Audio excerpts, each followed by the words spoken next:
né, do exercício da atividade empresarial e o casamento, né? O assunto novo é o exercício da atividade empresarial e o casamento. E aí, né, exercer a empresa e casar, né, é incompatível? Existe alguma situação, né, que a lei tem que regular? Já pensou nisso, né?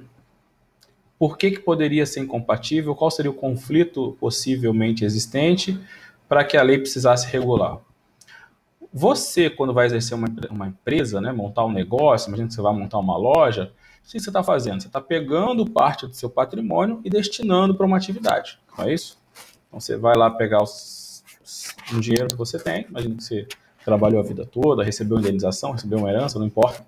Você vai pegar uma parte ou do seu patrimônio, ou outro, também não importa, e vai montar um negócio. Vai montar uma loja, vai montar uma fábrica, vai montar, né, um comércio, também não importa o que seja, vai montar um empreendimento, vai exercer atividade empresarial. Se você for solteiro, problema nenhum, né? É o seu patrimônio que pode ou não responder pelas dívidas a depender da forma que você exerce a atividade empresarial. Se for sozinho, como empresário individual, já vimos que não há essa separação patrimonial e toda a dívida do negócio, né, tem o seu patrimônio como respaldo. Se você monta uma EIRELI, né, aí você tem uma separação patrimonial, porque aí a lei protege, né, porque a EIRELI é uma pessoa jurídica de direito privado e essa pessoa jurídica tem personalidade jurídica própria, diferente do sócio, né, do titular, melhor dizendo. E dependendo da sociedade, pode ser que você venha responder pelas dívidas da empresa ou não, né? Ou responda de forma limitada, é o correto, né? Porque não existe. Existe responde limitadamente ou ilimitadamente, certo? Também já conversamos sobre isso. O problema, né, ou a discussão vai acontecer quando a gente, ou quando esse empresário ele é casado. Por quê? Porque o casamento também é, né, além dos deveres, né, demais do casamento, de coabitação, né, de ajuda mútua, entre outros, o casamento também pode ser, né, ou também vai passar pela discussão do patrimônio. Então, quando você se casa com alguém, você vai necessariamente, né, optar por um regime de casamento, certo? Então, você vai ter que definir qual é a regra patrimonial que esse casamento vai seguir. Quantos regimes de casamento tem, né, no Brasil? Você sabe? O pessoal do direito vai estudar isso no nono período. Família. Alguém sabe? Vocês estão aí ou estão assistindo live? Tem live hoje? Porque ninguém responde, né? Parcial, total, são dois, só tem esses dois? Agora eu descobri quem deixou o computador ligado e saiu para caminhar, né? Tá assistindo live. Só tem dois? Só tem regime parcial e total? Alguém conhece outro? Tem quatro, uns quatro, né? Então deve ser meia dúzia, não sei, professor. Na verdade são quatro, muito bem. Parabéns aí, acertou. Não sei se foi no chute, mas acertou. Então vamos lá. Quais são os regimes de casamento? O regime da comunhão parcial, né? Perfeito aí, falado pela colega, é o primeiro deles. Em resumo, né, o regime da comunhão parcial diz que você, né, ao celebrar o casamento, passa a compartilhar, a comunhar, a dividir todos os bens adquiridos de forma onerosa durante o casamento, certo? Então, tudo que adquiriu de forma onerosa durante o casamento é de ambos. Tranquilo, né? É o mais comum, é o que todo mundo, a maioria acaba fazendo. É o regime da comunhão total, também já lembrado pela colega. Esse, né, existe uma união maior do patrimônio, né? Porque você vai unir não só o patrimônio, né, anterior, mas também o patrimônio atual, né? Comunhão total, o código chama de comunhão universal, tá? É a mesma coisa. Então, é difícil o app abrir o tempo hábil para responder, mas estou aqui. Perfeito, Fernanda. Obrigado. Me deixa mais feliz. Então, o regime da comunhão total ou universal, que é a mesma coisa, né? Nesse regime, importa a comunicação de todos os bens, presentes e futuros, e suas dívidas, né? Com algumas exceções, né? Exceções são aqueles bens lá que, né, não estão excluídos, por exemplo, são doados por um cônjuge só, são gravados com cláusula de incomunicabilidade, mas você vai estudar isso depois, né? Quem não é do direito, minha sugestão é que faça direito, né? Porque direito é mais legal, brincadeira, os outros cursos também são importantes, é sacanagem. Mas, né, a gente aprende esse tipo de coisa no direito. Então, o regime da comunhão universal ou total importa na comunicação de todos os bens presentes e futuros, né? Tem algumas exceções lá na lei. Por exemplo, você, né, recebe um bem de herança e esse bem tem uma gravado nele, né, uma cláusula de incomunicabilidade. Ou seja, ele não vai se comunicar ainda que você case sobre esse regime de comunhão universal. Até aqui, tranquilo. Faltaram dois, né? Que vocês não responderam. Alguém chutou aí, falou que tinha 4, né? Mas acertou certo. Não sei se chutou, tô de sacanagem. Existe um outro, que é o chamado regime, né, da separação de bens, ok? Regime da separação de bens. Ou seja, os bens, né, o patrimônio não vai se comunicar, nem antes nem depois. O regime da separação de bens, né, ele é subdividido em duas espécies. O regime da separação convencional de bens, né, ou seja, as partes optam por esse regime voluntariamente, e ele também tem uma outra hipótese, que é quando a lei impõe esse regime. É o chamado regime da separação obrigatória de bens. Então, a lei diz que, para algumas hipóteses, é obrigatório o regime da separação de bens. Ou seja, é o regime da separação de bens obrigatório. Então, vou te dar um exemplo. O artigo 1641, inciso 2, vai falar que a pessoa maior de 70 anos, obrigatoriamente, casa-se por esse regime, certo? Ou seja, ela não pode misturar o patrimônio composto. Justamente por isso, porque quando você casa, né, você pode unir o patrimônio, seja dali em diante, seja ele totalmente, ou não unir no caso da separação de bens. Por fim, a gente vai ter o regime, esse é pouco conhecido, sabe aquelas coisas que só caem em prova, né, ninguém usa na prática? É esse caso. O quarto regime, né, de bens, o chamado regime da participação final dos aquestos, né? Nunca ouviu falar, né, professor? Também só via na faculdade e estudo e na prática também nunca ouviu falar desse regime. Regime da participação final dos aquestos, né? Nesse regime, cada cônjuge tem um patrimônio próprio, né? Entretanto, na época da dissolução do casamento, a pessoa vai ter direito a metade dos bens adquiridos pelo casal a título oneroso, né?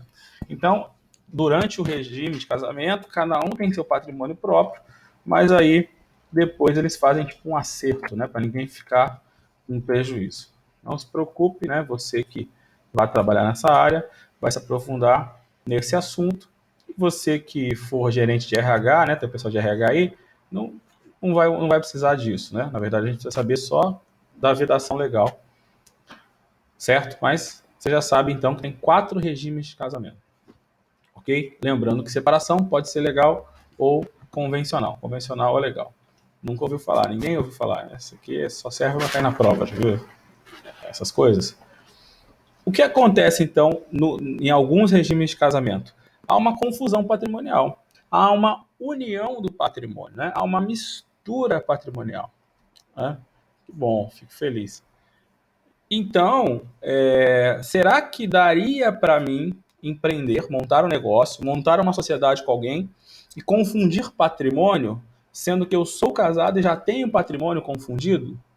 Ou, hipótese, que eu não posso confundir patrimônio e aí eu monto uma empresa e vou confundir patrimônio? Calma que eu vou explicar.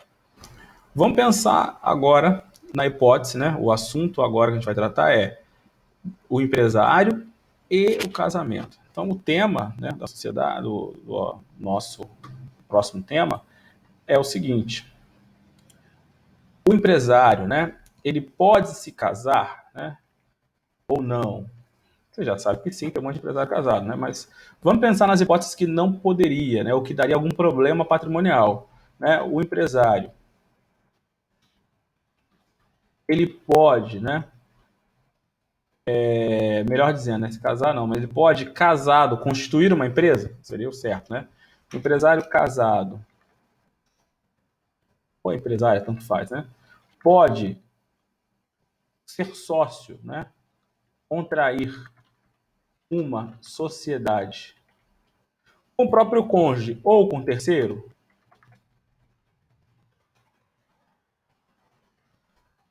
ou com um terceiro.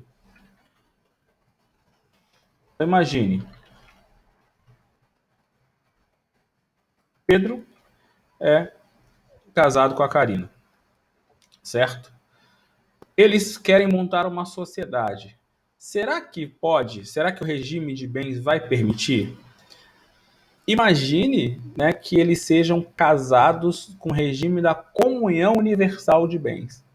O regime da comunhão universal de bens é justamente eu não ter distinção patrimonial. Concorda? O patrimônio é de ambos, o anterior e o posterior ao casamento. E a empresa, né, ou o negócio, pressupõe justamente o oposto, eu separar o patrimônio para poder montar um negócio. Então imagine, como é que eu vou separar uma coisa que está unida? Né? Seria inviável. Isso eles montando uma empresa entre si. Pior é a hipótese, né, ou o exemplo em que Pedro e Karina, né, sendo que um deles, Pedro, quer montar um negócio, uma empresa com José. Como é que o Pedro, que é casado com regime de comunhão universal de bens, né, ou total, ou seja, tudo que é dele também é da Karina, não é isso? Vai tirar uma parte e ser sócio do João. É possível isso? Não. Por quê? Porque ele não tem nada só dele, né? Tudo é dele e da Karina. Então, se ele for para o contrato social de uma sociedade junto com o João, né, na verdade, o patrimônio que ele está destinando não é só dele. O patrimônio também é da Karina. Então, é como se a Karina também se tornasse sócio, mas ela não vai estar no contrato social. Ou seja, vai ser uma confusão da porra, né? Ela vai dizer, mas eu também sou sócio da empresa. Ou seja, não dá certo. A lei proíbe. Porque é uma confusão patrimonial, percebeu? Consegue visualizar que ele não tem patrimônio individual para poder montar o negócio, porque o patrimônio é todo do casal. Se o patrimônio é todo do casal, não tem como, né, separar o patrimônio, né, de forma a poder montar o negócio. Haveria uma confusão patrimonial. Portanto, né, seria impossível você fazer isso de forma a distinguir o patrimônio, certo? Nesse regime da comunhão universal de bens.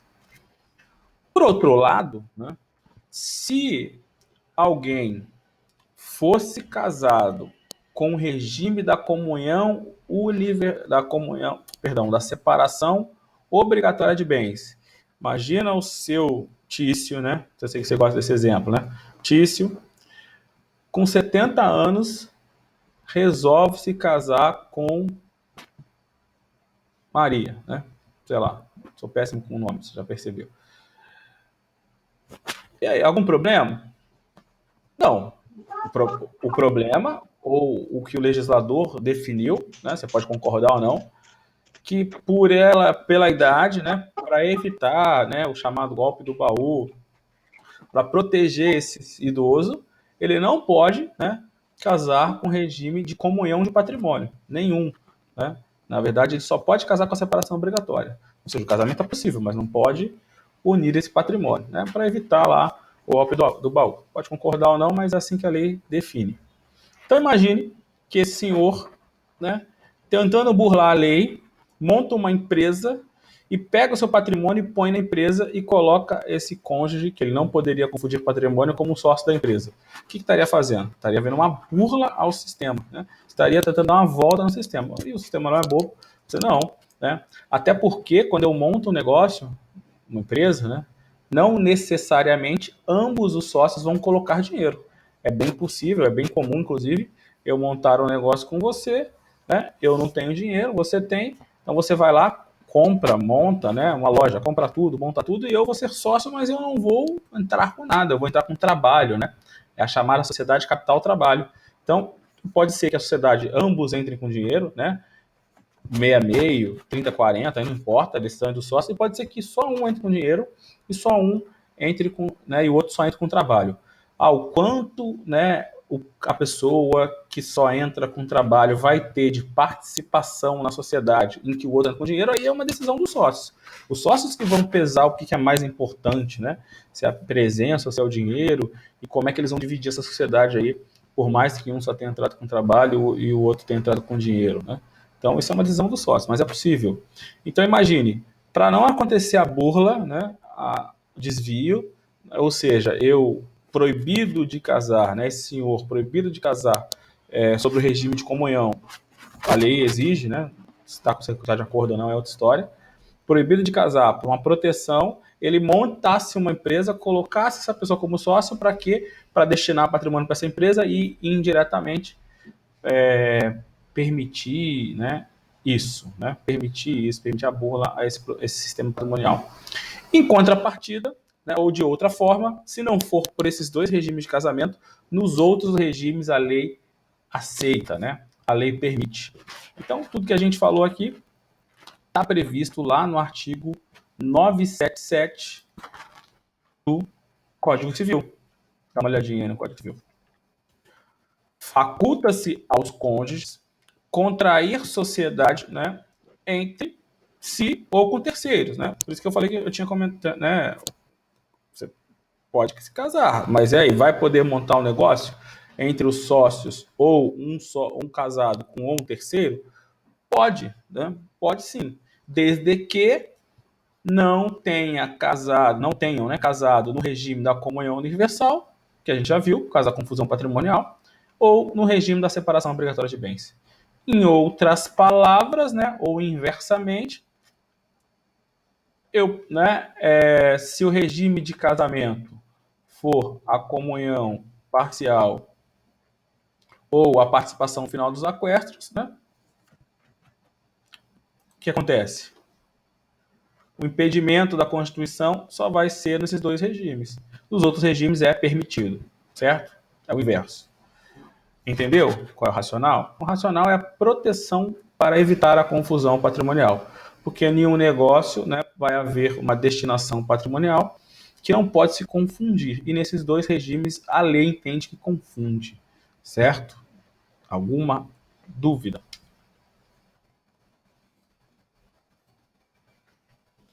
Próximo assunto, ainda a ver com casamento, né, e empreendedorismo, é a questão da outorga uxória.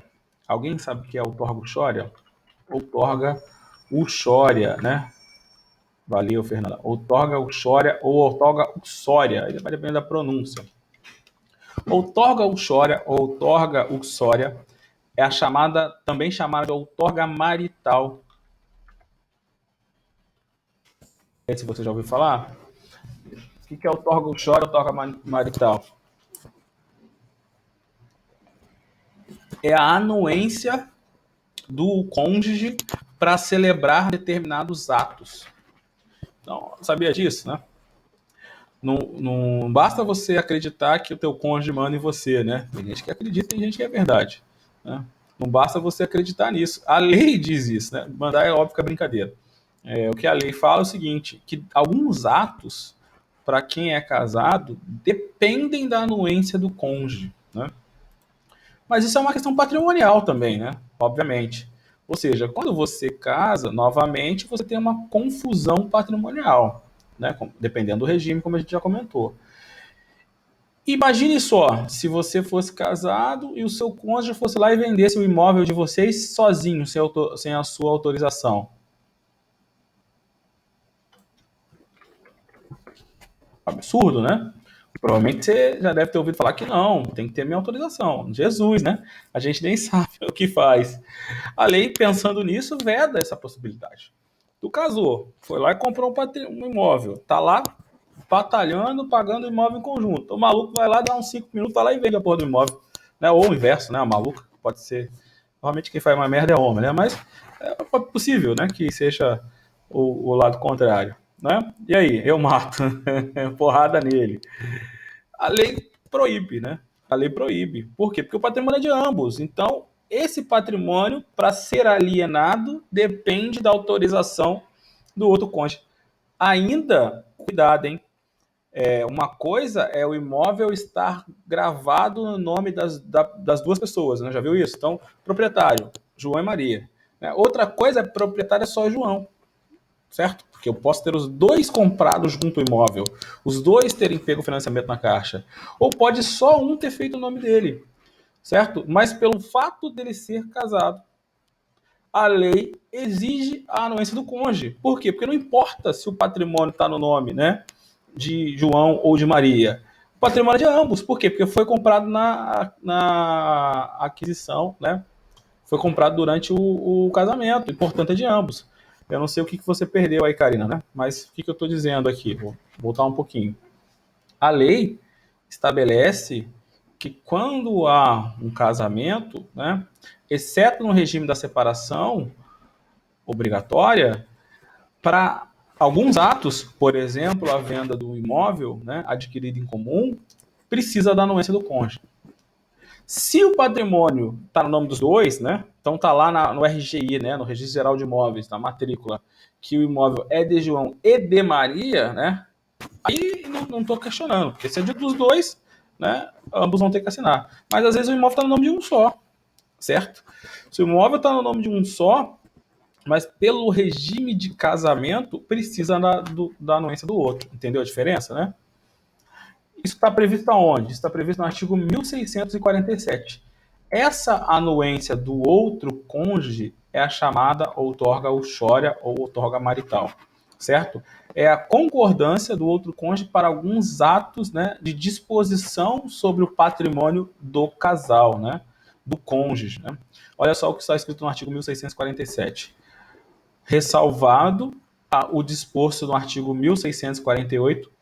Em resumo, o artigo 1648 fala do juiz suprindo a falta de autorização do outro. Eu imagino que João e Maria sejam casados, né? João quer vender o imóvel do casal para poder pagar um tratamento para o câncer, né, da Maria. Maria fala, não vende. E aí, não vou assinar. João vai até a justiça e pede para o juiz suprir a autorização dela. Né? Estou dando um exemplo bem drástico, mas é qualquer situação, né, que o João entender que é preciso, né, e a Maria não quiser, aí vai para o juízo. Então, 1648 fala do suprimento, né, da autorização judicial em razão da vontade do outro, em razão da decisão judicial. Então, ressalvado a autorização judicial, nenhum cônjuge pode, sem a autorização do outro, exceto no regime de separação absoluta, esse regime, né, separação absoluta, independente seja legal ou convencional, cada um tem seu patrimônio. Aí não há que se falar em outorga uxória. 1. Alienar ou gravar de ônus reais bens imóveis. Primeiro exemplo a gente já comentou, né? Alienar é vender. Então, fica tranquilo, né? Não precisa matar ninguém. O cônjuge bebeu, ficou doidão, fez merda, brigou, quer separar, ele não vai vender o imóvel de vocês, né? Tô falando de forma legal, né? Tô falando de imóvel com propriedade. Aí posse, outras discussões é mais complicado. Ele vai até fazer, depois você pode discutir na justiça. Mas o legal não vai conseguir. Por quê? Porque o cartório vai fazer, cadê o seu certidão de casamento? Ah, tá aqui, né? Você é casado, então tem que seu cônjuge tem que assinar. Senão essa escritura não vai ser registrada, certo? Então não pode alienar, que era o primeiro exemplo que a gente tinha até comentado. A segunda coisa que a lei veda é gravar de ônus reais os bens imóveis. Né? Gravar é você colocar um ônus, um encargo, né? Um peso, não é isso? Em um bem imóvel, né? Ônus reais, né? Ônus reais são direitos, né? Que podem ser concedidos sobre bens imóveis. O pessoal estudou aí, né, que existem os chamados direitos reais. O que são direitos reais? São direitos sobre as coisas, né? E existem, né, direitos que eu posso dar sobre a coisa. Vamos lá, vou te dar um exemplo para ficar mais fácil você entender. Hipoteca é um exemplo de ônus real. Então você vai até a Caixa Econômica Federal e o seu cônjuge para pedir o dinheiro emprestado para comprar um imóvel. E aí a Caixa fala assim, ok, eu empresto. Só que para mim te emprestar esse dinheiro, você, comprador, vai ter que me dar um direito real de garantia, né, sobre esse imóvel. Direito real, direito sobre a coisa. Né? Ou seja, sobre a coisa vai ficar gravado um ônus. Né? Qual ônus? Aquele direito real que você deu para a Caixa, que no caso é a hipoteca. Certo? A hipoteca é um exemplo de direitos reais, né, sobre bem imóvel. Tem outros direitos reais, por exemplo, penhor. Penhor é direito real sobre bem imóvel. A hipoteca é direito real sobre bem imóvel. E tem outros lá no Código Civil, anticrese, né, usufruto. Vamos pegar o exemplo da hipoteca. Então, quando você faz aquela escritura particular lá na Caixa, né, com você e o vendedor do imóvel, então vocês, né, um está vendendo e o outro está comprando, e a Caixa também está intervindo nessa relação jurídica.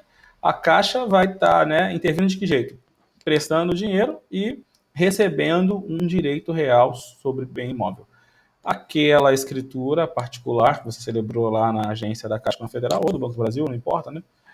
Você vai levar depois para o Registro Geral de Imóveis, não é isso? O cartório responsável pelo Registro Geral de Imóvel, para que ele averbe na matrícula do imóvel, não é isso?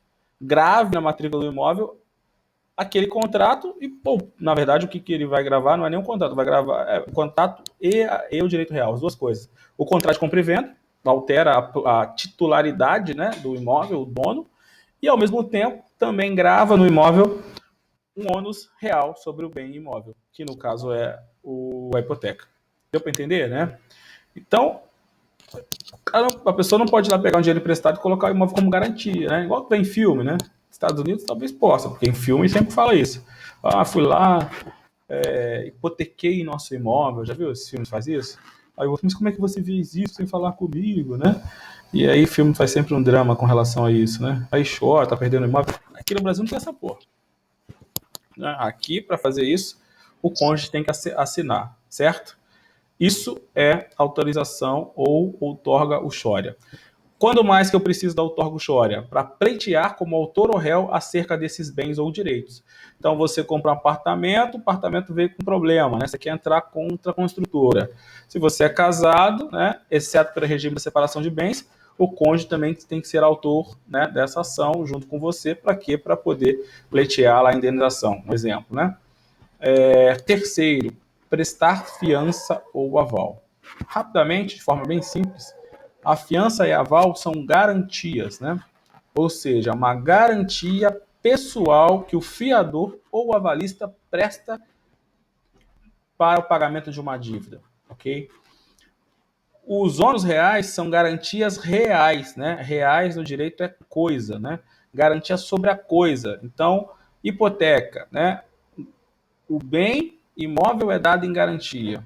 Penhor, o bem móvel é dado em garantia, não é isso? Você vai pegar um dinheiro emprestado lá na caixa, você leva lá uma joia e faz um penhor daquela joia. Você pega e faz um empréstimo, um contrato de mútuo e entrega aquela joia em garantia. Você faz, além do contrato de mútuo, o contrato de penhor, né? O penhor é a garantia do contrato de mútuo, ok? A hipoteca, a fiança e o aval são garantias pessoais, não reais, né, como é os outros exemplos.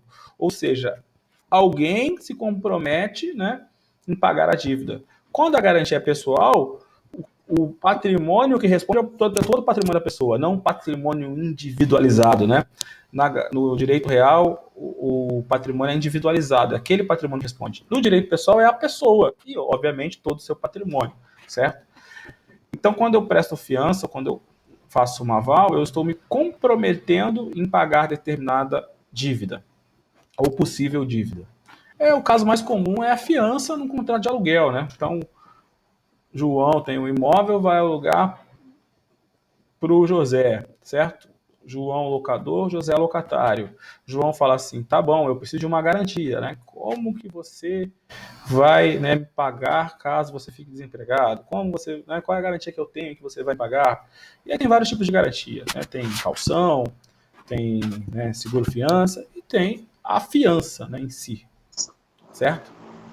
A fiança é um terceiro, Eu brinco, né, em sala de aula, quando eu vou falar sobre isso. É o bucha, né? Bucha, sabe o bucha?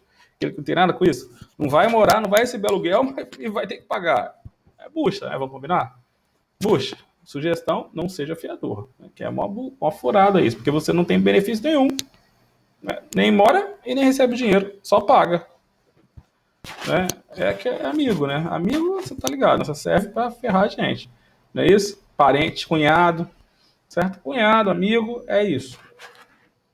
Aí eu já tenho uma dica para você. Se não dá alguém pedir para você, seja meu fiador, aí eu falo assim, ó, não, sabe, não dá, sabe por quê? Porque meu cônjuge não vai assinar. E a lei, mano, ele tem que autorizar. Ponto, já resolveu o problema seu, tá vendo? O fiador, ele garante o pagamento. Então o João, né, alugou lá o imóvel para o José, não lembro mais os nomes. E vem o terceiro, bucha, né? A Andressa, que chegou agora aí, e assina esse contrato também na condição de fiadora, não é isso? Ou seja, de garantidora pelo pagamento. Se ela for casada, não é isso? Exceto pelo regime da separação absoluta de bens, o cônjuge tem que assinar. O cônjuge tem que assinar, o cônjuge dela, certo? Para poder dar essa fiança. Em resumo, aval é quase a mesma coisa, né? Também alguém assinando um documento se comprometendo a pagar. Então imagine que eu faço um empréstimo, né, com a Karina. E aí a Karina fala assim, tudo bem, professor, só que eu quero que você me dê um título de crédito. Título de crédito, por exemplo, uma nota promissória. Eu assino. E ela fala assim, tem mais. Tenho dúvida quanto à sua capacidade de pagamento. Para me emprestar, além de você me assinar uma nota promissória, eu quero que você arrume um avalista. E aí eu vou, né? Deixa eu pegar outro bucho aqui, brincadeira, né? Outra pessoa, né? Vou ver aqui com o Carlos para ele ser o nosso avalista, certo? Então, avalista, por quê? Porque ele é meu amigo, porque me conhece, né? Meu sócio, não importa o motivo, ele resolveu ser o avalista. Aí ele vai assinar aquela nota promissória se comprometendo a pagar. Então, se eu não pagar aquele empréstimo, a credora, né? Aquela pessoa que me emprestou dinheiro vai poder cobrar de mim, obviamente, sou o devedor principal, e vai poder cobrar do avalista. Lá na locação, se o locatário não pagar, vai poder cobrar do fiador. Qual a diferença entre fiança e aval? Né? A diferença é a natureza jurídica. A fiança é um contrato e vai ter consequências em razão disso. O aval é um ato jurídico cambiário. A fiança é direito civil, né? A fiança é um contrato acessório. Então, se acabar a locação, acaba a fiança. É um contrato, portanto, tem que ser formalizado no instrumento, como contrato. Né? Aí tem os requisitos, né, do contrato, que você estuda lá em direito civil. E o aval é um ato cambiário, é direito empresarial, né? É um ato praticado no título de crédito. A fiança é um contrato, duas pessoas celebrando um documento. O aval basta uma pessoa assinar, né? Por quê? Porque é um ato jurídico, não é um contrato jurídico. E aí, estou dando só alguns, né, pontos aqui para você diferenciar.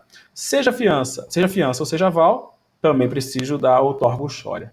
E por fim, fazer doação, né? Então vai doar o patrimônio em comum, né? Precisa, né, da autorização do outro. Né? Também não vou entrar em muitos detalhes, aí tem algumas exceções, aí, algumas questões que você vai ver lá em direito de família. Nesse momento, o que eu preciso que você saiba? Né? O que é o torco-chora e ter uma noção, né? Uma ideia. Qual a ideia? Em algumas hipóteses, né, eu vou precisar da autorização do cônjuge. Imagine que João e Maria sejam casados e João é empresário, certo? Para alienar o patrimônio individual, né, dele, ele precisa da autorização do cônjuge. Já vimos isso. Né? E se o patrimônio da empresa? Essa é a pergunta. Né? Então imagine que eu, João, empresário, e ele tem uma empresa. A empresa tem patrimônio próprio, né? Que está no nome da empresa, que está no CNPJ da empresa, né? Esse aqui está no meu CPF, no CPF do João, e o outro está no CPF da empresa. Precisaria, né, também da autorização do cônjuge para poder alienar o patrimônio da empresa, até porque, né, indiretamente pode ser que o cônjuge venha a ser, né, vai ter direito a esse patrimônio, né, dependendo do regime de casamento, comunhão parcial de bens, né, adquiriu a empresa durante o casamento. Então, a empresa é só do João, mas o patrimônio indiretamente também é da esposa, concorda comigo? Só que seria inviável o negócio funcionar tendo que pegar a autorização do cônjuge. Aí a lei dispensa, veda, fala que para alienar o patrimônio da empresa não precisa da autorização do outro ou não precisa da outorga Shoria. Tudo isso que eu falei está lá no artigo 978 do Código Civil. Vamos colocar ele aqui. O empresário casado, né, pode, aí não fala o regime de casamento, né? Aliás, desculpa, vai falar no final. O empresário casado pode, sem necessidade de outorga conjugal, qualquer que chame o regime, fala, mas libera, né? Qualquer que seja o regime de bens, alienar os imóveis que integram o patrimônio da empresa ou gravá-los de honra real. Então, de novo, para finalizar, né? O empresário casado pode alienar o patrimônio individual dele, né? Ou de ambos, se for sem autorização do cônjuge? Não. Né? Pode gravá-los de honra real, né? O exemplo da hipoteca? Não. Ainda que esteja o nome dele, mas em razão do regime de casamento, exceto de separação total, precisa da autorização do outro. E o patrimônio da empresa? Ou seja, essa regra se estende ao patrimônio da empresa, né? Ou lá no CNPJ? Não, o CNPJ é livre, né? Por quê? Porque a ideia é que o empresário vai precisar. Imagina uma empresa que tem que pegar, né, e fazer um empréstimo do banco. Aí o banco fala assim, dá o imóvel da empresa de garantia. Aí ele vai ter que ir lá, voltar em casa, levar o contrato para a esposa assinar, porque ela é casada e ela indiretamente tem direito à empresa? Não. Né? Então a lei permite. É uma faculdade, né, que a lei dá para melhorar a vida do empresário. Você pode até achar que indiretamente está tendo um prejuízo para o cônjuge, eu até entendo que sim, né, porque pode ser que isso venha causar um prejuízo, né, caso essa empresa venha à falência e, consequentemente, aquela empresa que também poderia pertencer, ainda que em parte, ao cônjuge, venha a ser perdida. Mas, né, é a única forma do empresário poder desenvolver a sua atividade com um pouco mais de liberdade. O 979, né, vai trazer sobre a necessidade de averbação de todos esses atos relativos ao Estado Civil e ao patrimônio ser averbado não só no registro civil de pessoas naturais, como também no registro público de empresa mercantil. Calma que eu vou repetir, né? Vamos lá. Quando você nasceu, você ganhou um registro, né? Você não lembra porque era pequenininho. Mas seu pai, tua mãe, né? Ou alguma outra pessoa próxima, né? Alguém lá que gostava de você, foi lá e procedeu o registro do seu nascimento. Né? O que a gente fala, vai lá e faz a certidão de nascimento. Na verdade, a certidão de nascimento é uma representação do registro. Né? Antigamente o registro era um livro. Imagina um livro aí, capa preta, né? Com folhas numeradas. E aí eu sou o tabelião, teu pai vem lá, vim registrar meu filho. Tá bom, como é que é o nome dele? Né? Andressa da Silva, né? Soares. Nasceu quando? Nasceu hoje mesmo, foi ontem. Qual é o hospital? Eles dão um papelzinho, né? Acho que é Nascido Vivo, chama. Alguém teve filho recentemente, aí pode confirmar? O hospital dá um papel para levar. Quem é o pai, né? O pai é fulano de tal. Quem é a mãe? Ou seja, procede o registro do seu nascimento. O registro é a inscrição no livro, certo? Como é que eu comprovo que alguém nasceu? Eu peço uma certidão. Então, a certidão é uma declaração de um servidor público, como é o tabelião, declarando, certificando, já viu os dizeres da certidão? Então, assim, ó, certifico e dou fé que revendo o livro de número tal, a página número tal, a folha de número tal, consta o assentamento, não é isso? Ou o registro de fulano de tal, né? Na data tal, sendo pai tal, sendo mãe tal. Então, a certidão nada mais é do que uma declaração, né? Uma certidão, do que consta lá registrado. Você não pode levar o registro, porque o registro fica no cartório, né? Mas você leva uma declaração. Antigamente, o registro era à mão. Já viu uma certidão antiga, né, de nascimento? Acho que todo mundo já deve ter visto, né? Era manuscrito. Então, ele contava, ele escrevia o que estava no livro. Dependendo do pessoal, aí tá fudido. Não dá para ver porra nenhuma, né? Só rabisco, né? Brincadeira. Mas era isso, era um rabisco. Hoje em dia, copiador, impressão é mais fácil, né? O mesmo livro, ou as mesmas informações que tem no livro, eles copiam, não é isso? Imprimem aquela folha do livro, né? Até porque o livro hoje não precisa mais ser um livro físico, um livro é eletrônico. Então tem lá um formulário, uma folha, que é onde o registro foi feito, aquela folha é impressa ou copiada, e no cantinho tem um carimbo lá que o tabelião carimba e assina, dizendo que aquela cópia compreende o registro, é como se fosse aquele registro anterior. Esse é o racional. Isso é feito quando você nasce. Né? Se você casar, o que acontece? Vai ser averbado. Não sei se eu vou conseguir mostrar aqui na internet. Deixa eu ver aqui. Foto, certidão de nascimento, livro. Deixa eu ver se aparece, para quem já viu, né? O livro, ele tem... imagina um livro normal e do lado tem uma margem, né? Que é para fazer a averbação. A averbação nada mais é do que uma anotação naquele registro. Pô, não estou conseguindo aqui ver para compartilhar com você. Mas tenta imaginar, né? Como é que era antigamente? Era uma inscrição numa folha, lá no livro, ok? E você, quando casava, o que você fazia? Você averbava aquela nova situação. Você pegava aquela nova situação e colocava do lado. Ó, casou-se agora com fulano de tal. O regime de casamento, eu não sei se você vai conseguir enxergar, tá? Vou compartilhar a tela aqui. Eu não sei como é que eu consigo ampliar essas imagens aqui do Google. Então, vê se dá para você ter uma ideia melhor. Esse é um livro antigo de registro, né, de nascimento, tá vendo? É o livro. Ó, essa data aos 28 de março, né, de 2020, nasceu fulano de tal. Aí o cara vai preenchendo aqui o registro. E aqui que é a famosa averbação. Que aqui ele era solteiro, aqui ele casou, né? Aos dias tais, casou com fulano de tal, sob o regime tal. Então, essa margem lateral, né, aqui da folha de registro, é para fazer as averbações. Ou, né, o registro é a primeira anotação, vamos dizer assim, ou uma anotação nova de um determinado ato. E a averbação é um ato que vai alterar ou gerar efeitos no registro, como, por exemplo, o casamento, como, por exemplo, né, um pacto antinupcial. Né? Deu para ter uma ideia aí melhor, né, do como é que seria esse livro? Então, quando você casa, né, na verdade, aquela certidão de casamento vai ser enviada lá para o cartório que você nasceu para averbar o casamento. Por isso que diz que não tem mais, né, certidão de nascimento, porque você não é mais solteiro, o negócio é sempre casado. O documento que substitui é a certidão de nascimento. Na verdade, é mais uma ideia para você ver como é que funciona, né, o sistema de registro, e esse livro é antigo, hoje é tudo eletrônico. Né?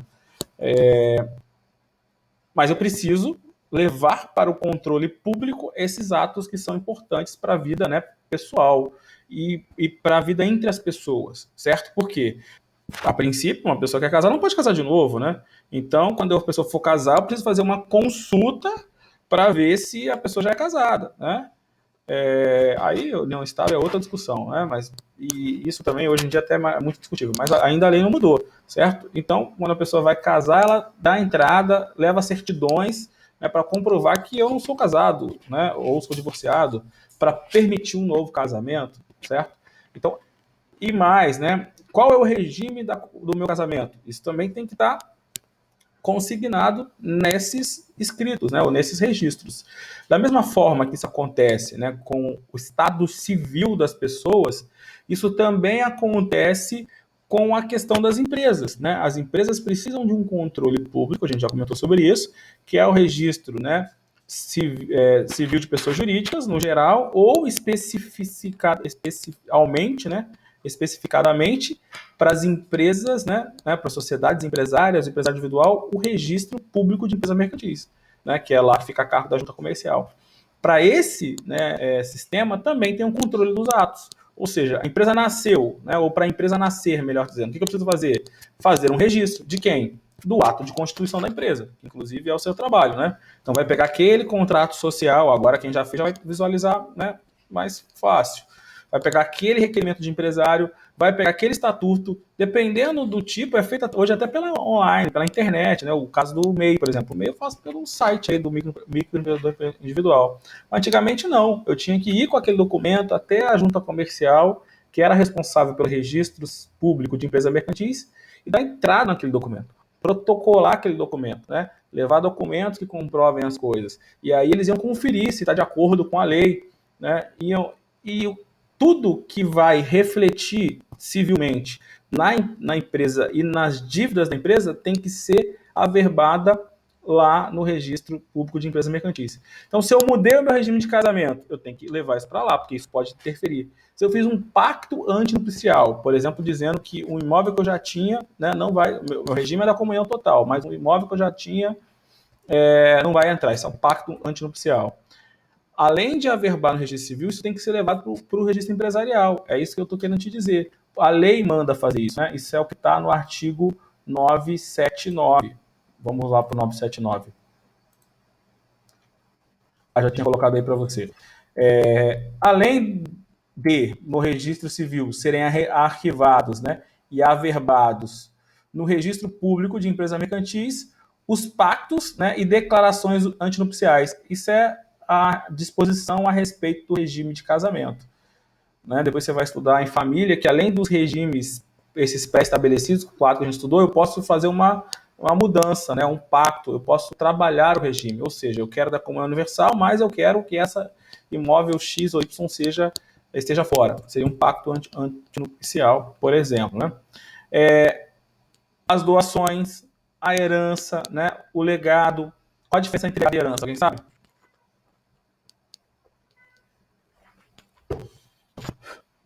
Fala um pouco aí, né? Tô cansado já. Ninguém respondeu. Diferença entre legado e herança. Herança é uma disposição genérica de bens. Então eu morri, deixei bens. Todos os meus bens são a minha herança. Meu legado é uma disposição individual de um bem. Então deixei o meu carro, porque é um carro antigo que eu gostava, para o meu aluno Carlos, porque eu sei que também gosta de carro antigo, a gente sempre conversava. E aí eu peguei uma certa amizade por ele e deixei um legado para ele. Né? O legatário é o beneficiário de um ou de alguns bens. E o herdeiro é o beneficiário de todos os meus bens, né? Ou seja, né, do meu patrimônio em geral. É claro que eu posso ter mais de um herdeiro, eu posso deixar mais de um bem, eu posso deixar um bem só, aí, né, é outra coisa. Beatriz, tudo bem? Quer falar alguma Big coisa? Brother acabou, mãe. Esqueceu? Acabou ontem. Beatriz, esqueci o microfone ligado. Deixa eu ver se eu consigo silenciar ela aqui, peraí. Beatriz. Beatriz. Foi. Ela fechou. Antes de mim. Certo? Tranquilo, acontece. Entendeu? Então, legado é o beneficiário de um ou de alguns bens. E herdeiro é o titular de um espólio, de um conjunto. Pode ser que eu não tenha um conjunto, deixa um bem só. Não tem problema, vai mudar. Né? E eu posso ter mais de um herdeiro. Aí você vai estudar em último período do direito, né? Sucessões. Né? O que é herança, né? O que é legado, quem é herdeiro. Existe um rol, né? Uma relação de herdeiros, né? Com uma ordem cronológica. O herdeiro você é por classe. Primeiro recebe uma classe, se não tiver herdeiro vai para outra classe. Então recebe primeiro os descendentes, depois os ascendentes, né? Aí vai para os colaterais. Tem uma sequência aí para a disposição do patrimônio. Eu posso deixar um legado através de um testamento, por exemplo, é direito de sucessões, tá? Só para você aqui não ficar perdido aqui nesse artigo aí que a gente está comentando. Não, tranquilo, relaxa, acontece. Certo? Herança ou legado de bens clausados de incomunicabilidade ou inalienabilidade, né? É que a gente fala muitas coisas aqui que não são muito comuns no nosso dia a dia. Não é no meu, acredito que não seja no seu, mas assim, tem gente que tem muito patrimônio, né? E doa bens e grava nesses bens cláusulas, né, de incomunicabilidade ou inalienabilidade. Então imagine um avô que doa um bem para um neto, né, um imóvel.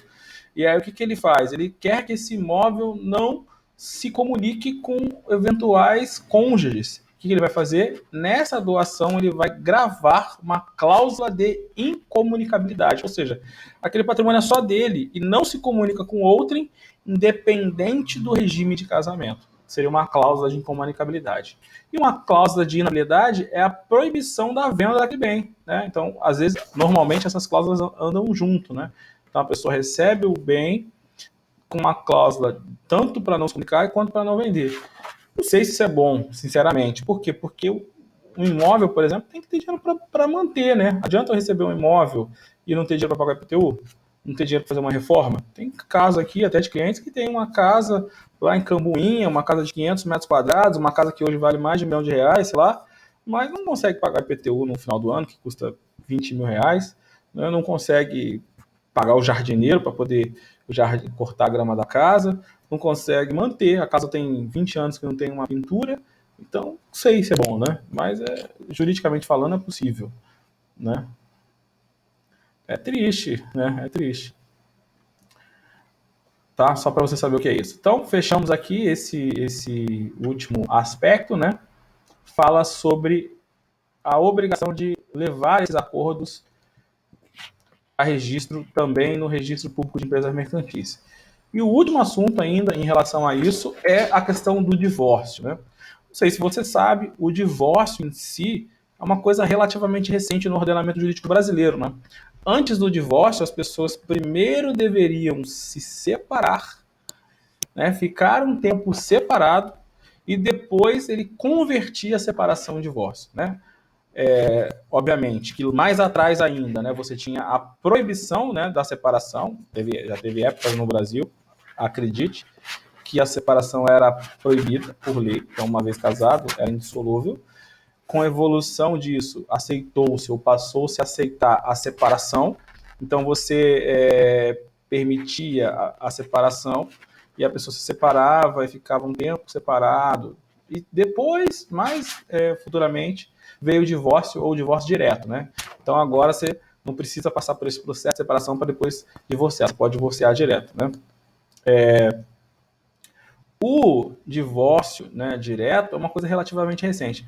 E o engraçado, o legislador ele é muito ruim, né? Você vai acabar observando isso, aprendendo isso. Ele muda uma coisa na lei lá do divórcio, mas não muda no Código Civil quando trata disso. Ou seja, aqui a gente está falando de separação, mas não se fala mais separação. Hoje ninguém mais separa, né? A não ser que eu tenha casado há 40 anos atrás e aí eu tenha pedido uma separação e estou oficialmente separada, aí que eu vou entrar na justiça para pedir o divórcio, porque se eu casei depois da previsão do divórcio, eu não preciso mais separar. Na verdade, não existe mais essa etapa de separação. É divórcio direto. Ou divorcia ou não divorcia. Acabou. Né? Não tem essa discussão. Hoje não se discute mais causa, né? Por que a pessoa está separando ou não está. É direito, a gente diz que é direito potestativo. O que é um direito potestativo? É um direito que a pessoa exerce ou não. A parte contrária não pode se opor. Né? Ou seja, eu posso se eu quiser. Né? Direito de divórcio é um direito potestativo. A pessoa vai e pede, ponto. E cabe a parte contrária dar. Se ela não der, o juiz vai dar. Acabou, não tem mais discussão de causa, porquê, de efeito. A causa pode gerar outras consequências, como a indenização, por exemplo, né? Mas o divórcio em si é um direito potestativo. Mas o código, né, indevidamente ou desatualizadamente, ainda fala em separação. Né? Mas pense no divórcio, que é o que vigora hoje.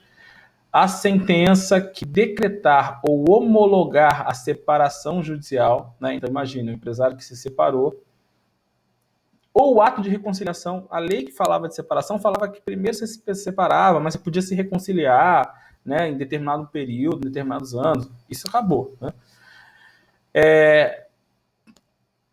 Não podem ser opostas a terceiros antes de haver arquivado e averbado no registro público de empresas mercantis.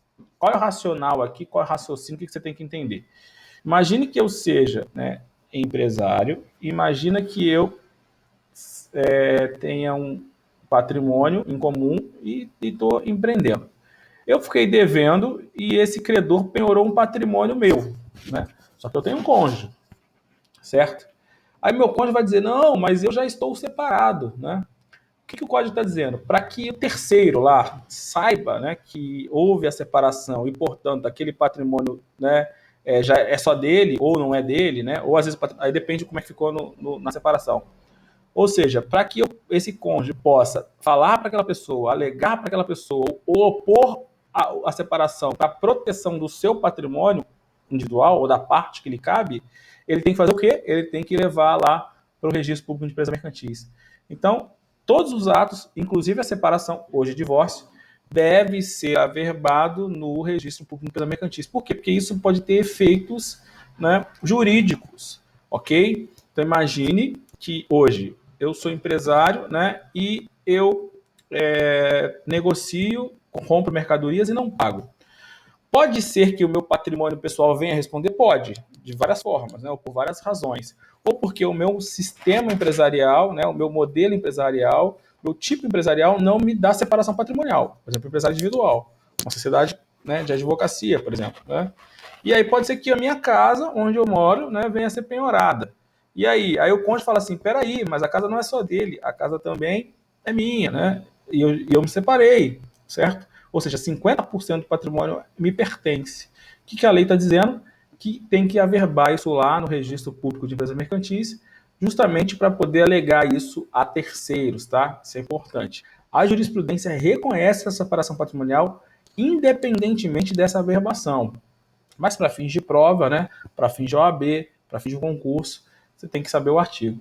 Mas já é pacífico na jurisprudência, tem várias decisões protegendo a meação do cônjuge, né, divorciado, que teve o seu patrimônio ou a sua meiação, né, sua metade, penhorada, independente dessa averbação. Mas para fins de prova, né, você tem que conhecer aí o artigo. Até aqui alguma dúvida? Dívida. Ótimo. Vamos entrar agora num novo assunto, né? O assunto que a gente vai entrar agora é o estabelecimento empresarial. Alguém sabe o que é? Estabelecimento empresarial. Está previsto também no Código Civil, artigo 1142, se eu não me engano. Deixa eu achar aqui. Então, próximo assunto, estabelecimento empresarial. Código Civil, artigo 1142. Vou colocar aqui no coisa para você. Estabelecimento empresarial. Artigo 1142. Então, o assunto é o seguinte: você é empresário individual ou tem uma sociedade? Você vai se utilizar de bens para montar o seu negócio? Vai.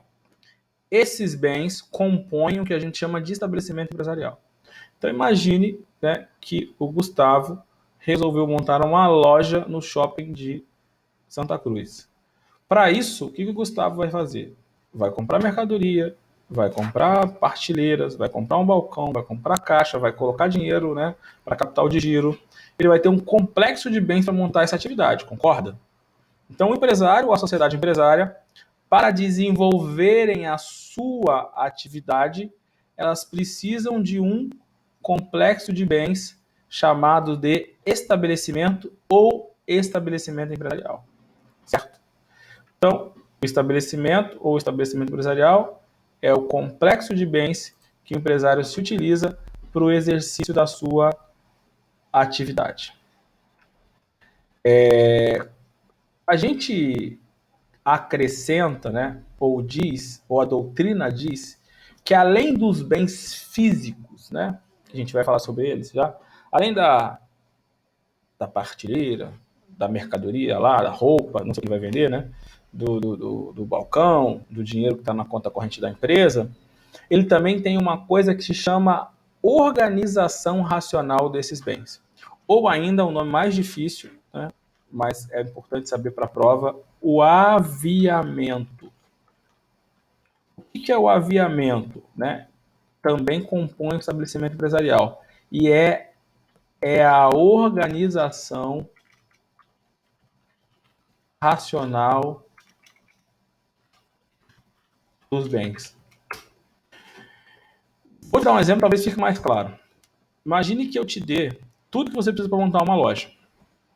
Te dê lá mercadoria, te dê o balcão, te dê os cabides, te dê o caixa, te dê tudo. Tá num caminhão fechado. Ou tá até numa loja, mas tá tudo jogado lá dentro, encaixado. E eu te dei uma loja pronta, com os mesmos materiais, com as mesmas coisas. Tá lá, tudo já pregado, arrumado, organizado. Tem diferença? Tem diferença. Você consegue visualizar que esse estabelecimento aqui tem um elemento que esse outro não tem? Qual o elemento que é? É a organização, certo? Ou o aviamento. Essa organização ela tem um valor.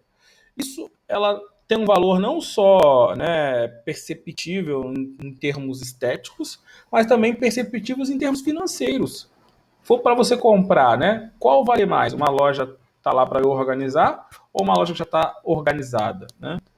E não só porque vai lhe dar trabalho para organizar, que é também a verdade, e trabalho é tempo, tempo é dinheiro, mas também porque existe um conhecimento ali, né, de saber o que tem na frente, o que vai atrás, qual é o produto que vende mais, qual é o produto que chama mais atenção, né? Então esse conhecimento, essa organização, ela compõe o conhecimento do empresário. Isso tem um valor, né? Na falência, por exemplo, a ordem legal de vendas dos estabelecimentos é essa. A lei manda vender primeiro o bem, o estabelecimento montado. Por quê? Porque ele vale mais do que eu vender os bens o quê? Isoladamente considerados. Então, apesar do Código Civil, quando, quando define, né, o estabelecimento empresarial, não falar sobre essa organização, a doutrina é pacífica em lembrar dessa organização. Isso cai em prova, né? Com o termo aviamento. Então, que aviamento é essa organização que contém o estabelecimento, certo? Que essa gestão. Inclusive, o empresário que tem o melhor aviamento vende mais, né? Você se sente bem quando você vai no supermercado, por exemplo, e está lá tudo organizadinho, separado por item, por setor, por padrão, por tipo, né? A mercearia, não sei o quê, açougue. Se você for num lugar que tiver tudo bagunçado, fora dessa ordem que a gente já conhece, você vai voltar? Provavelmente não, porque você não vai achar porra nenhuma, vai ficar lá perdido. Eu vou assim, não vou voltar nesse lugar não sei onde está nada. Né? Ou seja, existe um valor, né, que eu quero que você perceba esse valor por trás dessa organização. Isso deve ser considerado, isso compreende, né? Isso faz parte do estabelecimento. Segundo o Código Civil, o estabelecimento é o complexo de bens organizados. Então, aqui, ó, é esse bens organizados, esse organizado aqui que compreende o aviamento, né? É o complexo de bens, considera-se estabelecimento todo o complexo de bens para o exercício da empresa por empresário ou sociedade empresária. Então, o empresário ou uma sociedade empresária, para exercer uma empresa, para exercer uma atividade econômica organizada, empresa não é isso? Lembra? Eu já te falei isso também, não esqueça, né? Empresa é igual a atividade econômica organizada. O empresário ou a sociedade empresária, para exercer a empresa, exercer uma atividade econômica organizada, ele vai precisar de bens, vários bens, complexo de bens, devidamente organizados. Que bens são esses? Aí vai depender do tipo de empresa. Se eu tenho uma loja, eu vou ter mercadoria, partilheira, não sei o quê. Se eu tenho, né, uma loja de carros, eu tenho carros, né? E aí cada atividade vai ter diversos tipos de bem. Em resumo, né, a doutrina separa, né, classifica, né, os bens em bens corpóreos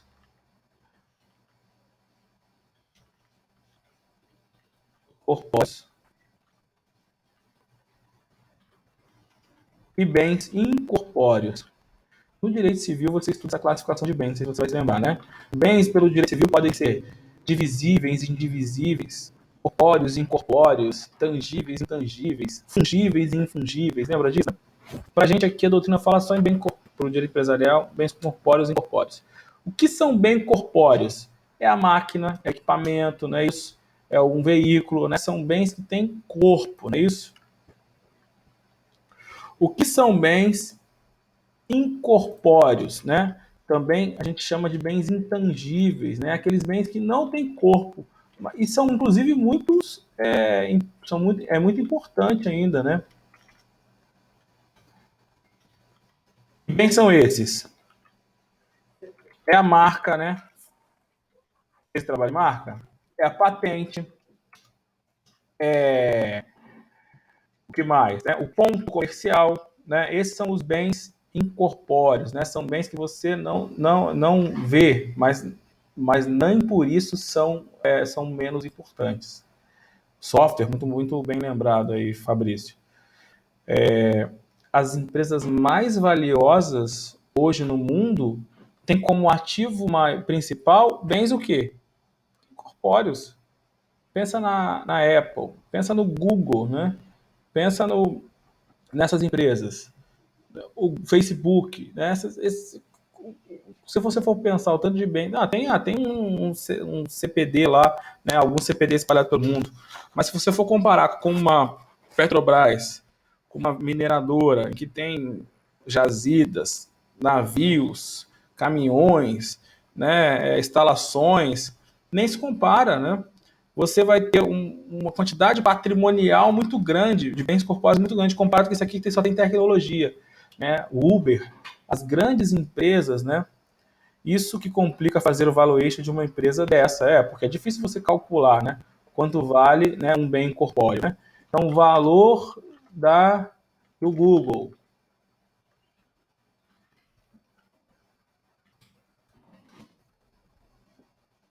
R$ 1 trilhão,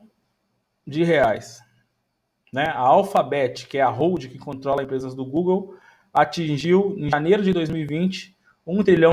Agora caiu um pouquinho, né? Caiu um pouquinho por causa da crise. Se você pensar no Google, que tem muito menos empregados que a Petrobras, né? Que não tem na metade de patrimônio corpóreo, né? Vale muito mais.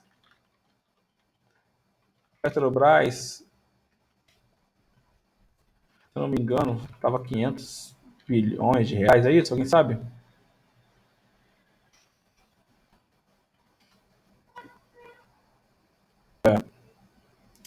Uma coisa em torno de 500 bilhões de reais, se eu não me engano.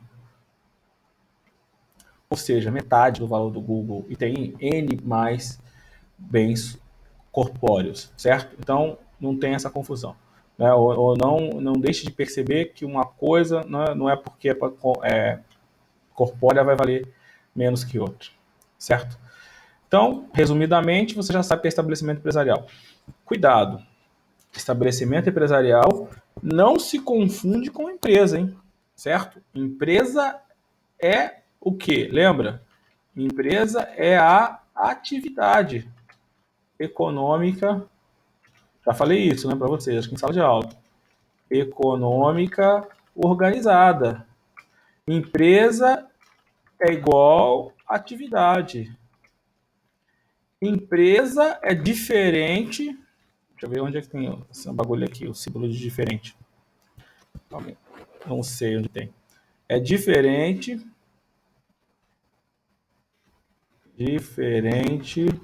de estabelecimento.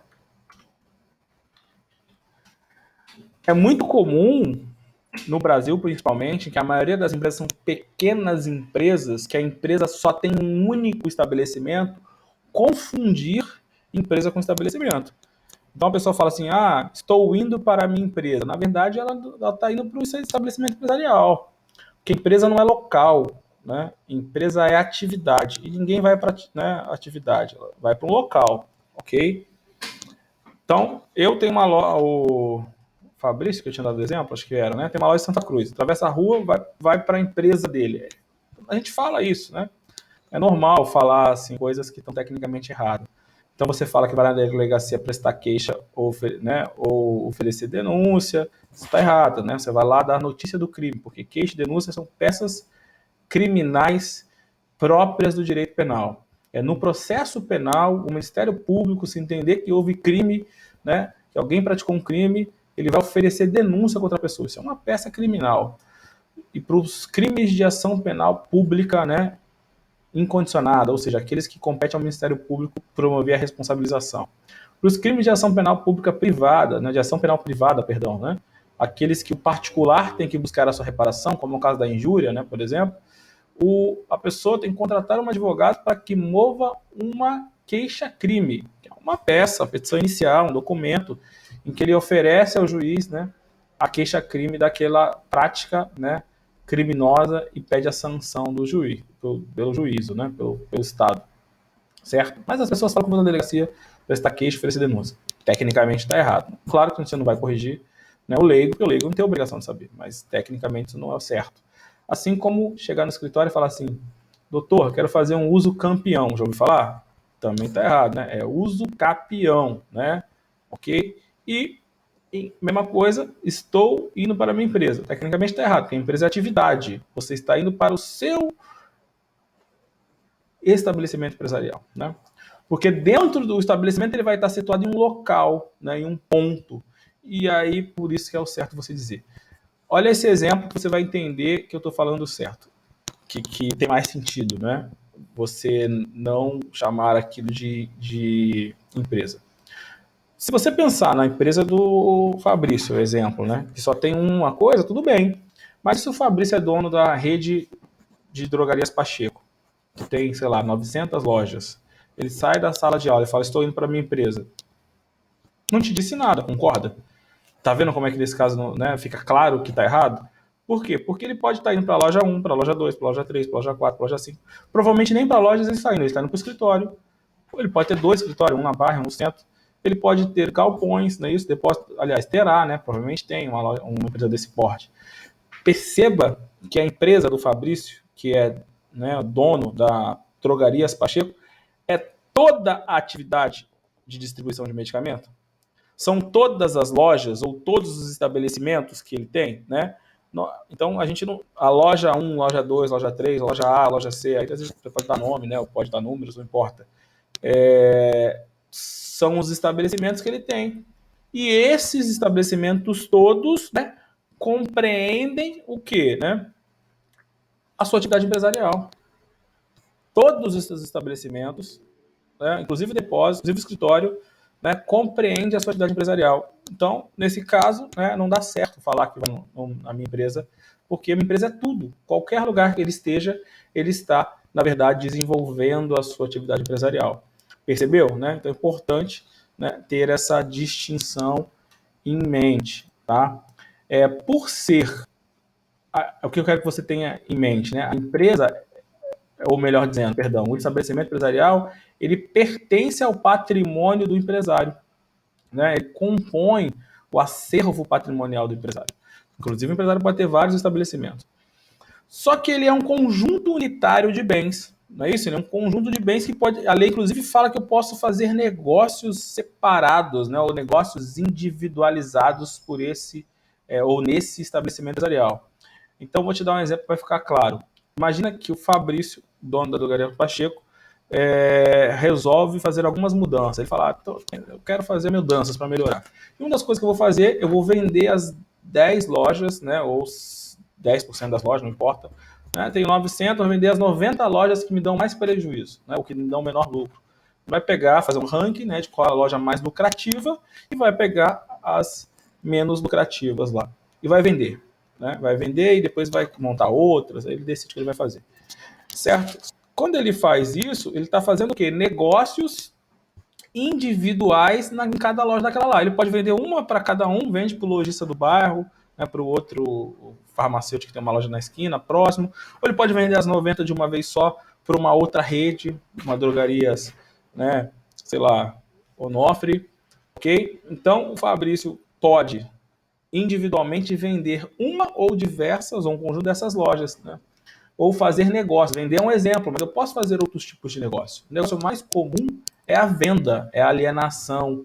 Mas eu posso fazer, por exemplo, o arrendamento. Também eu falo arrendamento? O arrendamento também é muito comum. O arrendamento é como se fosse um aluguel, só que a gente não usa esse termo, né? O aluguel é para imóvel, né? Para coisa, e para negócio eu arrendo, né? Então eu transfiro a posse daqueles bens para que outra pessoa toque o negócio para você. Eu posso alienar, eu posso arrendar, eu posso doar, eu posso emprestar.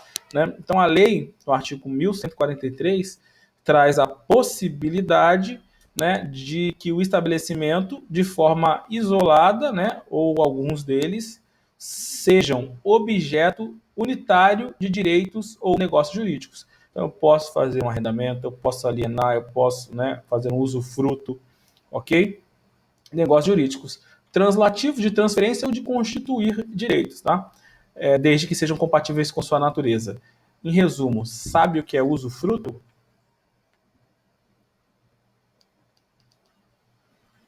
Todo mundo sabe o que é usufruto? Tem alguém que não sabe?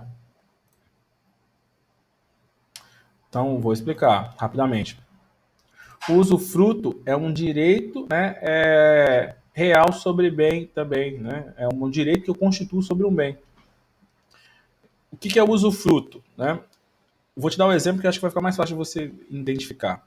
É muito comum conceder o usufruto quando um pai, por exemplo, né, normalmente o pai, doa um imóvel para um filho, né, só que ele quer permanecer usando aquele bem até a sua vida, por exemplo. Isso é muito comum. Então, para não o filho não ter que fazer inventário ou para não ter discussões a respeito de quem é cada bem, né? O que eu vou fazer, né? Eu, pai, vou doar o bem e vou gravar naquele bem um direito real usufruto. É um direito real sobre o bem, para mim, né, que estou doando.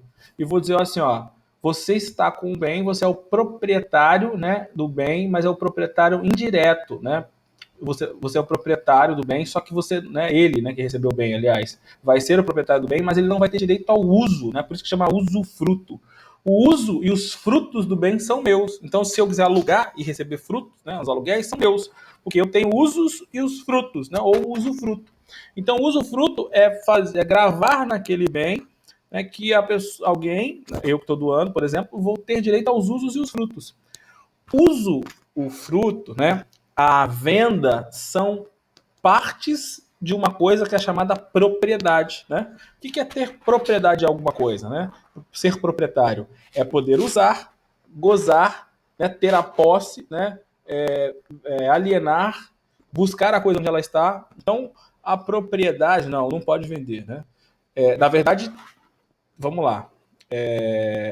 Ele até pode vender, só que a não ser que tenha uma cláusula de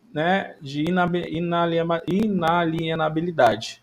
Ok? Só que quem vai comprar um bem que não tenha posse porque o uso e os frutos estavam em outro? Ninguém vai comprar, concorda?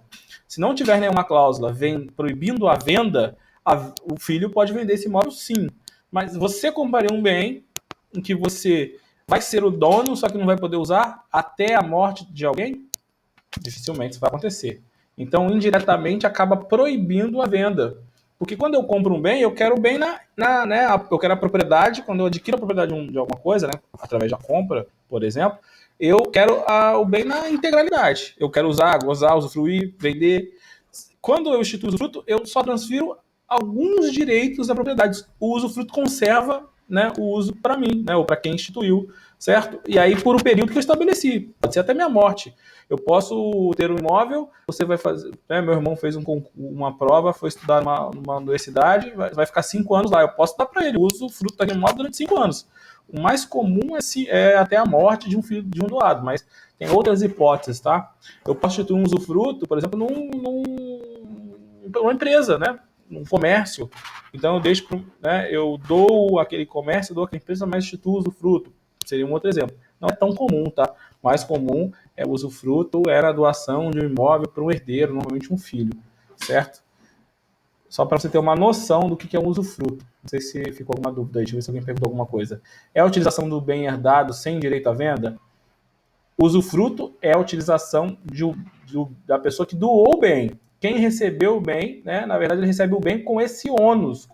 Né, qual o ônus? Usufruto. Essa pessoa até pode vender o bem, desde que não haja uma cláusula de não alienação, ok? Só que dificilmente na prática isso vai acontecer. Acho que não pode só todo centrar em acordo e fazer o inventário. Não entendi, Mônica, a pergunta. Eu acho que não. Não sei se inventário. Tenta perguntar de novo aí, Mônica. Então pergunta pelo áudio, acho que talvez fique mais fácil. O inventário, o que é inventário? O inventário é para transmitir a propriedade em razão da morte. Então imagina um imóvel que tem lá o nome do dono lá na matrícula do imóvel, está registrado. Como é que eu transfiro aquele imóvel do João para o seu filho ou para os seus herdeiros? Através de um procedimento que se chama inventário. O inventário é o processo, né, ou procedimento, pode ser de cartório, para formalizar a transferência da titularidade do bem em razão da morte do seu titular. Então, o titular poderia ter vendido, poderia ter doado, né, ou não fez nada disso e morreu. Ou seja, o bem vai para os herdeiros. Mas eu preciso formalizar isso. Como eu formalizo isso? Através do inventário. Entendi. Ficou alguma Professor, dúvida? Oi, diga.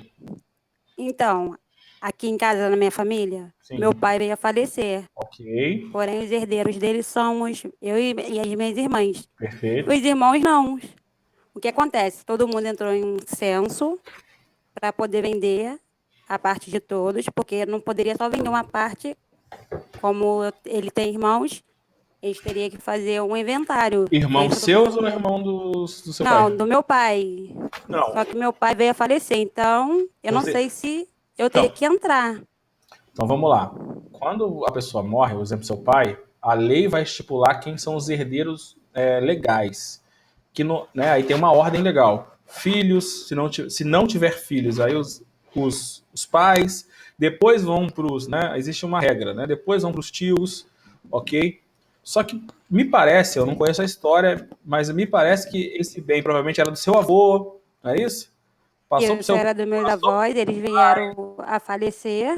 Então, na Aí verdade. ficou só os filhos e os Então, filhos do meu pai. Caso, como ele não existe mais, só ficou eu. Então, na verdade, você herda por representação. Na verdade, a gente está falando do inventário do seu avô ainda, né? E não do seu pai. Como seu pai é pré-morto, que a gente chama, né? Morreu antes. Então, na verdade, você vai entrar, é como se você entrasse no lugar dele. Tá? Mas aí, qualquer dúvida, você me chama no particular, porque eu acho que esse é bem específico. Não tem muito a ver com o que a gente está falando, não. Entendi. Tá bom? Entendi. Essa era a dúvida só.